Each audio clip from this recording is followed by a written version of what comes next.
دیکھیں بسم اللہ الرحمن الرحیم، باب الاعتصام بالکتاب والسنہ۔ الفصل الاول عن عائشة رضی اللہ تعالی عنہ قالت قال رسول اللہ صلی اللہ علیہ وسلم من احدث فی امرنا هذا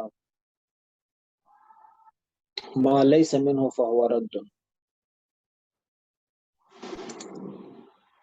حضرت عائشہ رضی اللہ تعالی عنہ سے مروی ہے کہ رسول اللہ صلی اللہ علیہ وآلہ وسلم نے ارشاد فرمایا،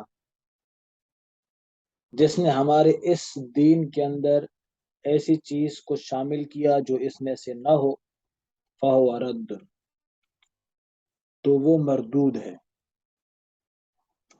ٹھیک ہے۔ باب الاعتصام بالکتاب والسنہ، اعتصام باب افتعال سے ہے، کسی چیز کو مضبوطی سے تھامنا۔ کتاب سے مراد قرآن کی کتاب مراد، وہی متلو اور وہی غیر متلو۔ وہی متلو سے مراد قرآن ہے جس کی تلاوت کی جاتی ہے، اور وہی غیر متلو سے مراد سنت نبی کریم صلی اللہ علیہ وآلہ وسلم۔ اس حدیث کے اندر، اس باب کے اندر ان دونوں چیزوں کو بیان کیا جائے گا۔ ٹھیک ہے، وہ اعمال جو قرآن اور حدیث کے مطابق ہوں، اور وہ اعمال جو قرآن اور حدیث سے ہٹ کر ہوں۔ تو جو قرآن اور حدیث کے مطابق ہوں گی ان کی ترغیب دی جائے گی، اور جو قرآن اور حدیث سے ہٹ کر ہوں گی ان کی تردید کی جائے گی۔ ٹھیک ہے، تو پہلی حدیث کی حضرت عائشہ رضی اللہ تعالی عنہ منبر سے مروی ہے کہ رسول اللہ صلی اللہ علیہ وآلہ وسلم نے ارشاد فرمایا، من احدث فی امرنا ھذا فهو رد، کہ جس نے ہمارے اس معاملہ کے اندر کسی چیز کو شامل کیا تو وہ مردود ہے، یعنی اس کو قبول نہیں کیا جائے گا۔ فی امرنا سے مراد دین اسلام ہے، کہ ہمارے اس دین اسلام اور شریعت کے اندر اگر کوئی نئی بات نکالی اس کو قبول نہیں کیا جائے گا۔ فی امرنا ھذا، ھذا اس میں اشارہ مخصوص بالبصر کی طرف ہوتا ہے، یعنی ایسی چیز کی طرف اشارہ ہوتا ہے جو آنکھوں سے دکھائی دے، لیکن یہاں پر دین کی طرف اشارہ کیا، اس سے مراد دین ہے، تو دین کی طرف جو اشارہ کیا تو اس سے مراد کیا ہے کہ یہ دین انتہائی واضح اور روشن ہے اور دلائل کے ذریعے سے ثابت ہے، جیسے کہ کوئی محسوس چیز ثابت ہوتی ہے۔ سمجھ گئے؟ مطلب ہمارا دین ایسا میں اسی قسم کا شک و شبہ نہیں ہے جس طرح کے ایسی چیز کے اندر کوئی شک و شبہ نہیں کرتا جو اس کو دکھائی دیتا ہے۔ سمجھ گئے؟ جیسے کوئی سورج نظر آئے کسی کو، تب سورج نظر آتا ہے تو اب سورج کے لیے کوئی دلیل دینے کی ضرورت تو نہیں ہوتی نا، بس اگر کوئی نہیں مانتا ہو تو کہتے ہیں ہم اس کو دیکھ لو، سامنے ہے تمہارے۔ تو ہمارا دین ایسا روشن ہے، دلائل کے ذریعے سے ایسا روشن ہے اور دلائل کے ذریعے سے ایسا واضح ہے جیسے کہ دیکھنے والی چیز واضح ہوتی ہے۔ ٹھیک ہے، اس لیے حاضر اس میں اشارہ کے ساتھ اس کو بیان کیا۔ تو من احدث فی امرنا ھذا، جس نے ایجاد کیا ہمارے دین کے اندر نئی بات کو، دین کے اندر ایسی بات کو ایجاد کرنا، ایسی بات کو شامل کرنا جو خیر القرون کے اندر نہ ہو، اس کو بدعت کہتے ہیں۔ ٹھیک ہے، ایسا نیا کام جو خیر القرون کے اندر نہ ہو، اور کوئی آدمی اس کو ثواب کی نیت سے کرے تو اس کو کیا کہتے ہیں؟ بدعت کہتے ہیں۔ ایسی چیز بدعت ہے۔ سمجھ گئے؟ لیکن اگر کوئی کام جو خیر القرون کے اندر ہو تو نا، لیکن کوئی آدمی اس کو ثواب کی نیت سے نہ کرے، پھر اس کو بدعت نہیں کہیں گے۔ سمجھا بھی بات؟ جیسے کہ آج کل دیکھو گاڑیاں ہیں، موبائل نکل آ رہے ہیں، کمپیوٹر ہے، آپ لوگ آن لائن پڑھ رہے ہیں، اب اس چیز کو تو کوئی دین کا حصہ نہیں کہتا۔ سمجھ گئے؟ موبائل کو تو کوئی دین کا حصہ نہیں کہتا، پکے گھر تعمیر ہو رہے ہیں. اللہ کے رسول کے زمانے میں پکے گھر کہاں تھے؟ اس کو دین کا حصہ کوئی نہیں سمجھتا. کپڑے نئے طرز کے آ گئے ہیں، اس کو کوئی دین کا حصہ نہیں سمجھتا. تو ان کو بدعت نہیں کہا جائے گا، ان کو بدعت نہیں کہا جائے گا. سمجھ آ گئی بات؟ تو ایسا کام جو صحابہ کے دور کے اندر خیر القرون کے اندر نہ ہو، اور کوئی آدمی اس کو کرتا ہے تو ثواب کی نیت سے کرے، اس کو سنت سمجھ کر کرے، ٹھیک ہے، دین سمجھ کر کرے، تو ایسی صورت کے اندر یہ کیا بن جائے گا؟ بدعت بن جائے گا. لیکن اگر اس کو کوئی ثواب کی نیت نہیں کرتا، ثواب نہیں سمجھتا اس کو، تو پھر اس کو بدعت نہیں کہا جائے گا. ٹھیک ہے. اچھا جی، یہاں پر اللہ کے رسول نے فرمایا کہ ہمارے اس کام کے اندر وہ چیز شامل نہ ہو تو فہو رد.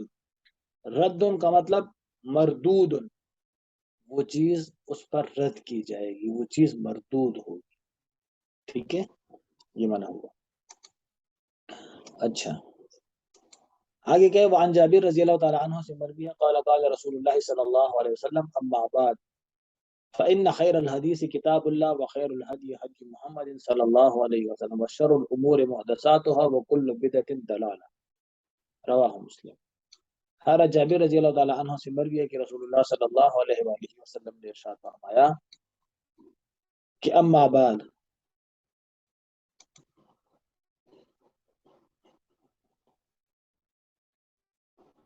اما بعد کا جملہ میں نے پہلے اس کی وضاحت کی تھی. اما شرطیہ ہے، ٹھیک ہے. اما اصل میں مہما یکم من شیء تھا، مہما کو حذف کر دیا، مہما یکم من شیء کو حذف کر دیا، اس کی جگہ پر اما لے کر آئے. اور بعد یہ جو ہے عوض عن المضاف ہے، اس کے اوپر جو ضمہ ہے مضاف الیہ کے عوض میں ہے، بعد الحمد والصلاۃ. تو مہما یکم من شیء کو حذف کر کے اس کی جگہ پر اما لے آئے، اور بعد کے اوپر جو ضمہ ہے وہ مضاف الیہ کے عوض میں لے آئے. مضاف الیہ بعد الحمد والصلاۃ، حمد اور صلاۃ کو حذف کر دیا، اس کی جگہ پر یہ ضمہ لے کر آئے. تو یہ جملہ بن گیا اما بعد. کیا جملہ بنا؟ اما بعد. ٹھیک ہے. تو فإن خیر الحدیث سے بہترین بات جو ہے کتاب اللہ، وہ اللہ تعالیٰ کی کتاب ہے، اللہ کی بات ہے. وخیر الحدی، اور بہتر طریقہ ہدی محمد، وہ نبی کریم محمد صلی اللہ علیہ وآلہ وسلم کا راستہ ہے. شر الامور محدثاتها، اور بدترین امور وہ ہیں جو دین کے اندر نئی باتیں نکالی گئی. وکل بدعت ضلالہ، اور ہر بدعت وہ کیا ہے؟ ہر بدعت گمراہی ہے. کل بدعت ضلالہ، ہر بدعت گمراہی. اور ایک حدیث کے اندر ہے وہ کل ضلالۃ فی النار، ہر گمراہی آگ میں لے جانا، ہر گمراہی آگ کے اندر لے جانا. ٹھیک ہے. اس کا مطلب ہوا کہ پھر ہر ایک بدعت آدمی کو آگ میں لے جاتی ہے، کیونکہ بدعت کے ذریعے سے دین مسخ ہو جاتا ہے نا. بدعت کے ذریعے سے کیا ہو جاتا ہے؟ دین مسخ ہو جاتا ہے، دین کا نقشہ بگڑ جاتا ہے، دین فاسد ہو کے رہ جاتا ہے. سمجھ گئے؟ اچھا، تو اس لیے فرمایا کہ ہر ایک بدعت گمراہی ہے، اور ہر گمراہی آگ میں لے جائے گی، تو ہر ایک بدعت بھی آگ میں لے جائے گی. وعن ابن عباس رضی اللہ عنہما سے مروی ہے کہ رسول اللہ صلی اللہ علیہ وآلہ وسلم نے ارشاد فرمایا ابغض الناس الی اللہ ثلاثہ، اللہ تعالیٰ کے نزدیک تین قسم کے لوگ وہ مبغوض ہیں. ملحد فی الحرم، ملحد فی الحرم، حرم میں راہ راست سے ہٹنے والا، حرم میں راہ راست سے ہٹنے والا. مبتغن فی الاسلام سنت الجاہلیہ، اسلام کے اندر جاہلیت کے طریقوں کو ڈھونڈنے والا، اسلام میں جاہلیت کے طریقوں کو ڈھونڈنے. مطلب دم امرئ مسلم بغیر حق لیہریق دمہ، لیہریق دمہ.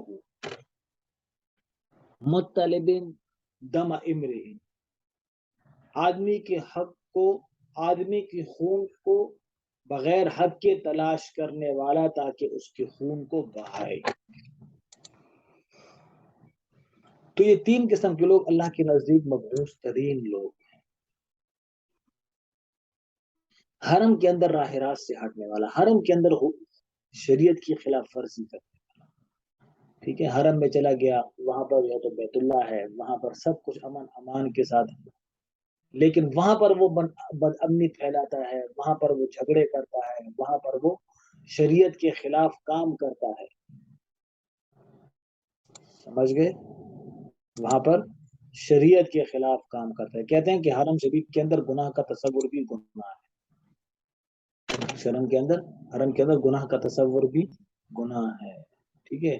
اور گناہ صغیرہ کو بھی کبیرہ شمار کیا جاتا ہے حرم کے اندر، کیونکہ وہ تو ایسی جگہ ہے کہ جہاں پر آدمی کی طرف، ہر طرف آدمی کو کیا نظر آتا ہے؟ نیکیوں کے مواقع نظر آتے ہیں ہر طرف، ٹھیک ہے. پھر وہاں پر کوئی آدمی بیٹھ کے جو ہے تو کیا کرتا ہے؟ ابھی کسی نے پتہ نہیں ویڈیو شیئر کی تھی، شیئر نہیں کرنی چاہیے تھی اس کو، ویسے بنانا بھی نہیں چاہیے تھا. کچھ لوگ ادھر حرم میں بیٹھ کے تاش کھیل رہے تھے، احرام بھی باندھا ہوا تھا اور تاش بھی کھیل رہے تھے، ٹھیک ہے.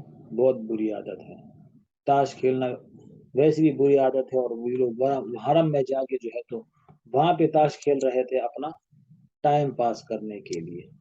سمجھ گئے؟ حالانکہ وہاں پر تو ایک ایک منٹ قیمتی ہوتا ہے، آدمی ذکر اذکار کے اندر، اللہ کی عبادت کے اندر لگا رہے. یہ لوگ وہاں پہ کیا کر رہے تھے؟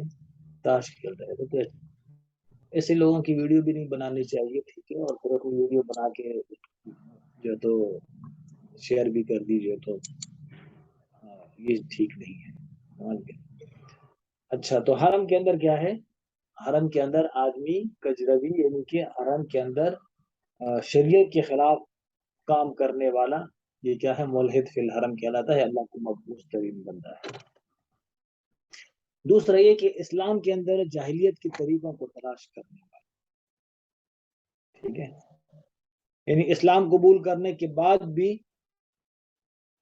وہ غیروں کے طریقے اپناتا ہے، یا ہے تو مسلمان لیکن غیروں کے طریقے پہ چلتا ہے. سمجھ گئے؟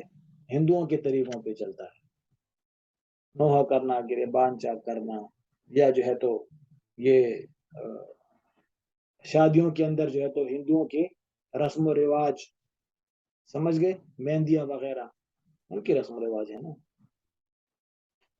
تو مسلمان ہو کر جاہلیت کے طریقوں کو تلاش کرنے والا، یہ کیا ہے؟ اللہ کو مبعوث ترین بندہ ہے. سمجھ گئے؟ اور دوسرا، ناحق کسی کا خون بہانا، یعنی ایک مسلمان کے خون کو جو ہے تو اس کو قتل کرنے کے لیے کی تلاش میں لگا رہنا، اس کا موقع تلاش کرنا. سمجھ گئے؟ مطلب ایک تو ہے کہ اس کو قتل کرے، یہ تو اور بھی بڑا گناہ ہے. دوسرا، اس کے قتل کرنے کا موقع تلاش کر. مطلب دم امرئ، تلاش کرنے والا کسی کے خون کو بغیر حق کے، تو اس کی تلاش کرنا یہ بھی کیا ہے؟ بڑا گناہ ہے. کہ اس کے لیے بیٹھا ہے، گھات میں بیٹھا ہے کہ وہ آئے گا اور کب آئے گا اور کب جو ہے میں اس کو قتل کروں گا، یہ تلاش کرنا بھی بڑا گناہ ہے. اس کو قتل کیا وہ تو پھر اور بھی بڑا گناہ ہے. سمجھ گئے؟ تو ان تین خصلتوں کو اللہ تعالیٰ کے رسول نے بیان کیا کہ اللہ کے نزدیک یہ مبعوث ترین کیا ہیں؟ چیزیں ہیں. پہلا تو یہ کہ مرکز اسلام کے اندر وہ گناہ تلاش کرتا ہے، حرم کے اندر ہے اور گناہ کو تلاش کرتا ہے، ٹھیک ہے. اور دوسرا یہ کہ اسلام کی حدود کو پار کرتا ہے، کہ اسلام کے اندر یہ جاہلیت کے طریقوں کو تلاش کرتا ہے. اور تیسرا کہ یہ مسلمان کو جو اسلام کی وجہ سے امن حاصل ہے، اس امن کو خراب کر رہا ہے. سمجھ گئے؟ تو اس لیے اللہ کو یہ تینوں کام مبعوث ترین ہے، ٹھیک ہے. حضرت ابو ہریرہ سے مروی ہے کہ رسول اللہ صلی اللہ علیہ وآلہ وسلم نے ارشاد فرمایا، کل امتی یدخلون الجنت الا من ابا، میری ساری کی ساری امت جنت کے اندر داخل ہوگی مگر وہ جس نے انکار کیا. قیل ومن ابا، کسی نے کہا کہ انکار کرنے والا کون ہے؟ قال من اتانی دخل الجنہ ومن عصانی فقد ابا، جس نے میری اطاعت کی تو وہ جنت میں داخل ہوگا، اور جس نے میری نافرمانی کی تو اس نے انکار کیا۔ یہاں پر امتی سے مراد کفار مراد ہیں، اور الا من ابا سے بھی مراد کافر ہوں گے، پھر تو استثناء متصل ہو جائے گا کہ کل امتی، اس سے بھی کون مراد ہے؟ کفار، اور الا من ابا سے بھی مراد کفار ہے، تو استثناء متصل ہوا۔ اور اگر امت سے مراد امت اجابت لیا جائے، امت اجابت کا مطلب مسلمان، وہ لوگ جنہوں نے اللہ کے رسول کی دعوت کو قبول کیا، اس کو امت اجابت کہا جاتا ہے، اور جس نے اللہ کے رسول کی دعوت کو قبول نہیں کیا، کفار وغیرہ، اس کو امت دعوت کہا جاتا ہے۔ تو اگر اس سے مراد امت اجابت لیا جائے تو پھر من ابا کے اندر تفصیل یہ ہے کہ اگر وہ اعتقاد کی وجہ سے منکر ہو تو وہ تو کافر ہے، تو پھر استثناء منقطع ہو گیا کہ سب مسلمان داخل ہوں گے جنت کے اندر الا من ابا، مگر وہ جس نے اللہ کے رسول کی تعلیمات اور عقائد کا انکار کیا۔ ٹھیک ہے، تو جب اعتقاد نہیں رکھے گا تو وہ کافر ہو جائے گا، پھر جہنم کے اندر جائے گا، تو استثناء منقطع ہو جائے گا۔ اور اگر عصیاناً انکار مراد ہو الا من ابا، کہ ابا سے مراد انکار اعتقادی مراد نہ ہو، انکار عملی مراد ہو، کہ میری امت جنت کے اندر جائے گی مگر وہ جس نے انکار کیا، یعنی عمل کی وجہ سے، عمل کے ذریعے سے انکار کیا، کہ وہ مانتا تو ہے کہ نماز واجب ہے لیکن عمل کے ذریعے سے وہ نماز پڑھتا نہیں ہے، روزے کو مانتا تو ہے کہ روزہ واجب ہے، فرض ہے، لیکن رکھتا نہیں ہے، زکوٰۃ مانتا تو ہے کہ واجب ہے، فرض ہے، لیکن دیتا نہیں ہے، ہاں، سود مانتا تو ہے کہ حرام ہے لیکن رکتا نہیں ہے، رشوت کو مانتا تو ہے کہ حرام ہے لیکن رکتا نہیں ہے، تو پھر الا من ابا سے مراد کون ہو جائے گا؟ وہ کہ جو اعتقاد کے اعتبار سے تو مانتا ہے لیکن عمل کے اعتبار سے انکار کرتا ہے، پھر یہ استثناء متصل بن جائے گا، یعنی کہ سارے کے سارے مسلمان جنت کے اندر جائیں گے مگر عمل نہ کرنے والا دخول اولی کے ساتھ جنت کے اندر نہیں جائے گا، دخول ثانی کے ساتھ، یعنی سزا بھگتنے کے بعد پھر وہ جنت میں چلا جائے گا۔ ٹھیک ہے، وعن جابر رضی اللہ تعالیٰ عنہ سے مروی ہے، بن عبداللہ رضی اللہ تعالیٰ عنہ سے مروی ہے، یقول جاءت الملائکۃ الی النبی صلی اللہ علیہ وسلم، فرشتے نبی کریم صلی اللہ علیہ وسلم کے پاس آئے، وہو نائم، اللہ کے رسول سوئے ہوئے تھے، فقال بعضهم انہ نائم، بعض نے کہا کہ وہ سو رہے ہیں، وقال بعضهم ان العین نائمہ وقلب، نے کہا کہ آنکھیں سو رہی ہیں دل جاگ رہا ہے، فقالوا ان لصاحبکم ھذا مثلا، تمہارے اس دوست کے لیے ایک مثال ہے، اس کو بیان کرو، لہو، اس کے لیے، مثلا اس مثال کو بیان کرو۔ فرشتے تھے نا، اللہ کے رسول سوئے ہوئے تھے، فرشتے آپس میں باتیں کر رہے تھے کہ بھائی یہ سو رہے ہیں، تو کچھ نے کہا آنکھیں بند ہیں لیکن دل اس کا جاگ رہا ہے، تو پھر کہنے لگے کہ اچھا چلو پھر اس کے لیے مثال بیان کرو۔ وقال بعضهم انه نائم وقال بعضهم ان العين نائمه وقلب يقظان، وقالوا، تو پھر کسی نے کہا کہ، بعض نے کہا کہ آنکھیں بند ہیں لیکن دل جاگا ہوا ہے، تو فقالوا، فرمایا، انہوں نے مثال بیان کی کہ مثلہ کمثل رجل بنا دارا وجعل فيها مأدبا، ان کی مثال اس آدمی کی طرح ہے جس نے گھر بنایا اور اس کے اندر کھانا رکھا، وبعث داعیا، اور پھر ایک بلانے والے کو بھیجا، گھر بنایا، اس کے اندر کھانے پینے کی چیزیں رکھی، پھر ایک آدمی کو بھیجا کہ جاؤ لوگوں کو کھانے کے لیے بلاؤ، فمن اجاب الداعیہ، جس نے اس وہ بلانے والے کی بات کو مان لیا، دخل الدار، وہ گھر میں آیا، واکل من البادب، اور کھانا کھایا، ومن لم یجیب الداعیہ، اور جس نے اس داعی کو کی بات نہیں مانی، تو لم يدخل الدار ولم یاکل من المادب، تو پھر وہ اس نے نہیں کھایا، گھر میں داخل نہیں ہوا اور کھانا بھی نہیں کھایا۔ یہ مثال بیان کہ یہ جو شخص سو رہا ہے، اللہ کے رسول کے بارے میں فرما رہے تھے وہ فرشتے آپس میں، کہ یہ جو شخص سو رہا ہے نا، اس کی مثال ایسی ہے کہ ایک آدمی نے گھر بنایا، گھر کے اندر کھانے پینے کی چیزیں رکھی، اور پھر ایک آدمی کو بھیجا کہ جاؤ کیا کرو؟ لوگوں کو بلاؤ، جو گھر میں آیا وہ کھائے گا، جو گھر میں نہ آیا وہ نہیں کھائے گا۔ پھر فرشتے کہنے لگا ابلوہا یفقہوہا، اس کو اس مثال کی تعبیر بیان کرو تاکہ مثال کو سمجھ سکے۔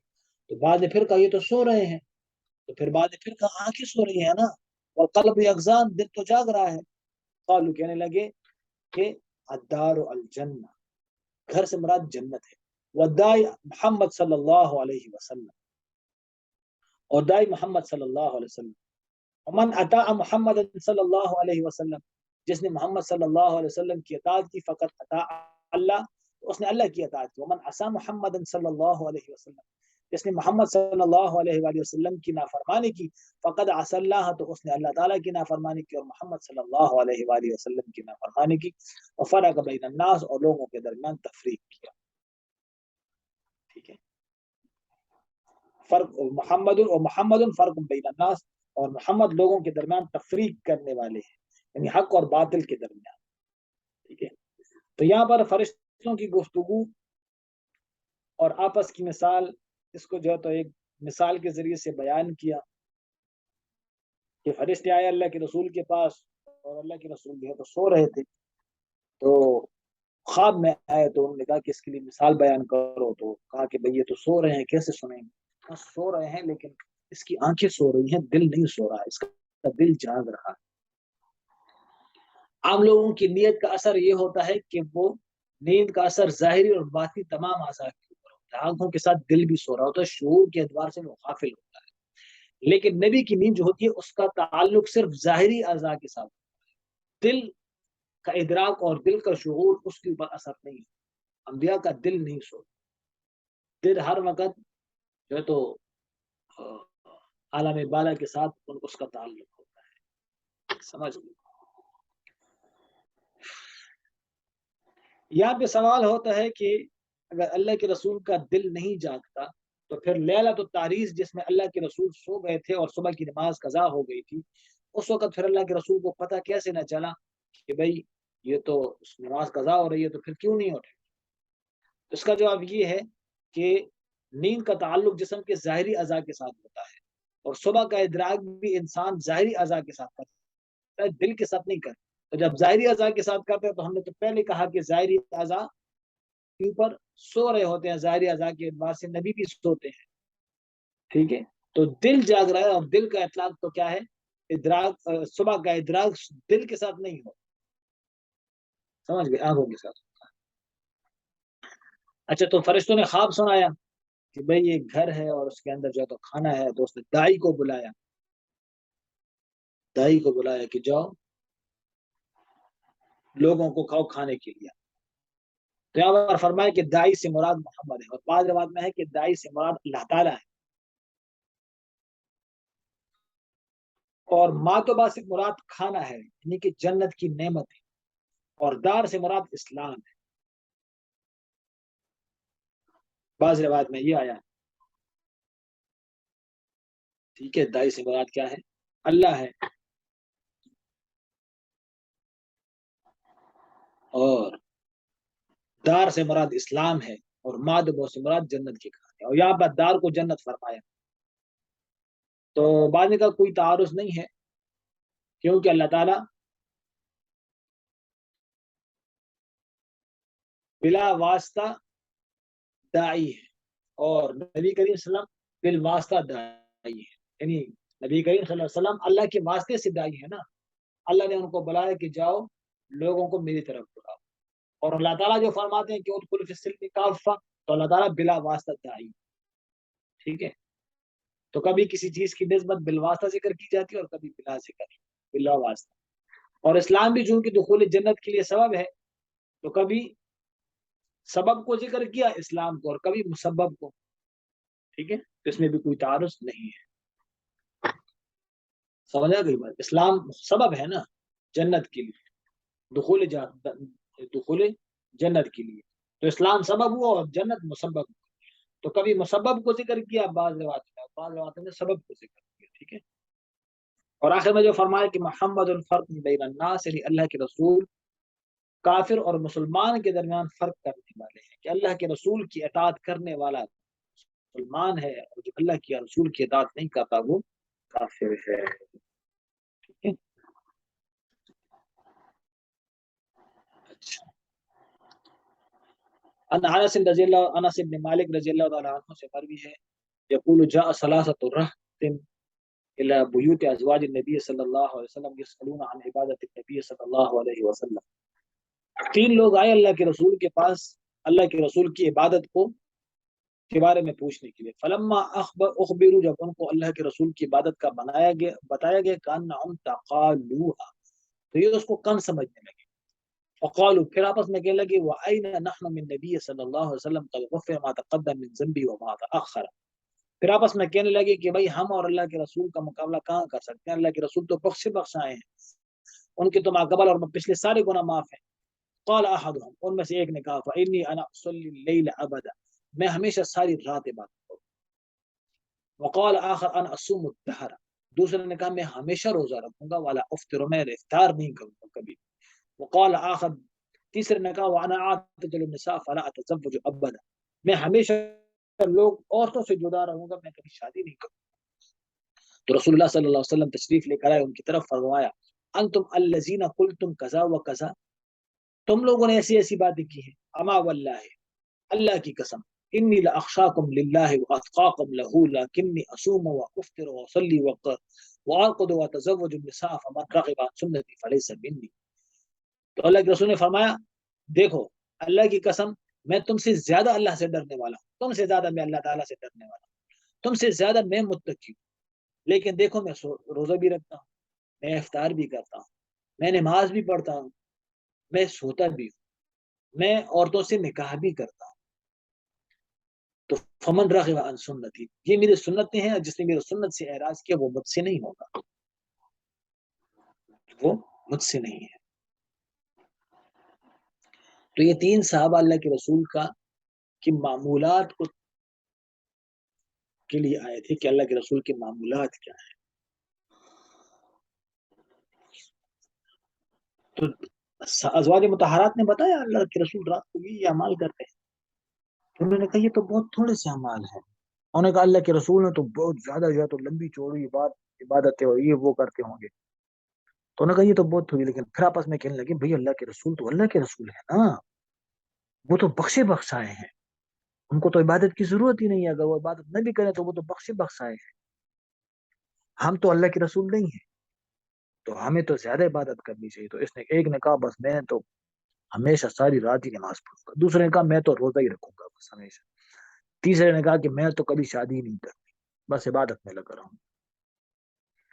تو اللہ کے رسول تشریف لے آئے تو اللہ کے رسول نے فرمایا یہ تم کیا کر رہے ہو, یہ تو غلط طریقہ ہے. دیکھو تم لوگ یہ کام کس لیے کرتے ہو کہ تاکہ متقی بن جاؤ, اللہ سے ڈرنے والے بن جاؤ, لیکن میں تو تم سے زیادہ متقی ہوں, میں تو زیادہ اللہ سے ڈرنے والا ہوں. تو دیکھو یہ کام نہ کیا کرو, کیونکہ یہ کام کرنے والا کیا ہے, یہ اسلام کا طریقہ نہیں ہے. ٹھیک ہے, یہ اسلام کا طریقہ نہیں ہے. میں نماز بھی پڑھتا ہوں, میں سوتا بھی ہوں, میں روزی بھی رکھتا ہوں. ٹھیک ہے, تو یہ میرا طریقہ ہے, اور جو میرے طریقے سے اعراض کرے گا وہ مجھ سے نہیں ہوگا. سمجھ گئے, مجھ سے نہیں ہوگا. اس کا مطلب یہ کہ میرے طریقے پر نہیں ہوگا, فلیس منی میرے طریقے پر نہیں ہوگا, مسلمانوں کے طریقے پر نہیں. جو میرے طریقے پر عمل نہیں کرے گا وہ مسلمانوں کے طریقے پر نہیں ہوگا, مسلمانوں کے طریقے کے علاوہ ہوگا. ٹھیک ہے, اور اس حدیث سے یہ بھی پتہ چلا کہ انبیاء علیہ السلام کیا ہیں, معصوم ہیں, انبیاء سے گناہ نہیں ہوتے. اچھا, انبیاء سے گناہ نہیں ہوتے, انبیاء علیہ السلام معصوم ہوتے ہیں. سمجھا گئی بات. قبل النبوت ان سے کبیرہ ہوتا ہی نہیں ہے, اور صغیرہ کے بارے میں اختلاف ہے, لیکن جمہور علماء فرماتے ہیں صغیرہ بھی نہیں ہوتے اور بعد النبوت بھی نہیں ہوتے. سمجھا گئی بات. نہ قبل النبوت ان سے گناہ ہوتے ہیں, نہ بعد النبوت گناہ ہوتے ہیں. اچھا جی, عن عائشة رضی اللہ تعالی عنہ سے مروی ہے قالت صنع رسول اللہ صلی اللہ علیہ وسلم شيئا فرخص فيه فتنازه عنه قوم فبلغ ذلك النبي رسول الله صلى الله عليه وسلم فحتب فحمد الله ثم قال ما بال اقوام يتنزهون عن شيء اصنعه فوالله اني لا اعلم بالله واشدهم له خشيه. حضرت عائشہ رضی اللہ تعالی عنہ سے مروی ہے کہ رسول اللہ صلی اللہ علیہ وسلم نے کوئی کام کیا، ٹھیک ہے، اور اس میں اجازت دی اللہ کے رسول نے، یعنی ایک کام کر لیا اور لوگوں کو بھی اجازت دی اللہ کے رسول نے، تو کچھ لوگوں نے اس کام سے اعتراض کیا، فتنزہ عنہ قوم، ایک قوم نے اعتراض کیا اس کام سے، تو جب اللہ کے رسول کو یہ بات پتہ چلی فحاتبہ، اللہ کے رسول نے خطبہ دیا اور اللہ تعالیٰ کی حمد بیان کی، پھر کہنے اللہ کے رسول نے فرمایا ما بال اقوام یتنزہون عن الشیء اصنعہ، دیکھو قوم کو کیا ہوگا کہ میں ایک کام کرتا ہوں اور پھر بھی لوگ اس سے بچتے ہیں اس کام سے، فواللہ، اللہ کی قسم، میں تم سے زیادہ اللہ تعالیٰ کو جاننے والا ہوں اور اللہ تعالیٰ سے ڈرنے والا ہوں، سمجھ گئے؟ تو یعنی اللہ کے رسول نے کچھ کام کیا اور لوگوں کو اجازت دی، تو لوگوں نے احتیاط کے پیش نظر اس سے احتراز کیا، تو اللہ کے رسول نے ناراضگی کا اظہار کیا۔ ہو سکتا ہے کہ روزے کی حالت میں کوئی بوسہ کنار ہو، اللہ کے رسول نے اجازت دی ہو، یا کوئی اور کام، تو لوگوں نے اس سے احتراز کیا، تو اللہ کے رسول نے فرمایا کہ میں تم سے زیادہ اللہ کو جاننے والا ہوں، متقی ہوں، اللہ کے سے خوف کرنے والا ہوں، حقوق العباد ادا کرنے والا ہوں، حقوق اللہ ادا کرنے والا ہوں، ٹھیک ہے؟ تو جب ایک کام میں کرتا ہوں تو پھر تم لوگوں کو اس کام سے نہیں بچنا چاہیے، تمہیں بھی پھر وہ کام کر لینا چاہیے، اس کام سے احتراز نہیں کرنا چاہیے پھر، ٹھیک ہے؟ چلیے یہاں تک بس کرتے ہیں، ہاں، باقی انشاءاللہ پھر کل پڑھتے ہیں، ٹھیک ہے؟ چلیے، السلام علیکم۔